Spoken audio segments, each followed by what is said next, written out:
You ask Tiger to calculate. This deals with long subtraction. The final result is 1,474. Let's solve it step by step.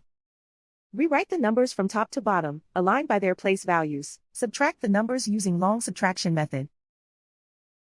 8 minus 4 equals 4.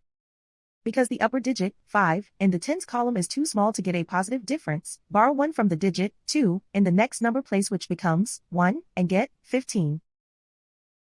15 minus 8 equals 7. Because the upper digit, 1, in the hundreds column is too small to get a positive difference, borrow 1 from the digit, 2, in the next number place which becomes 1, and get 11. 11 minus 7 equals 4. Write 1 in the thousands place.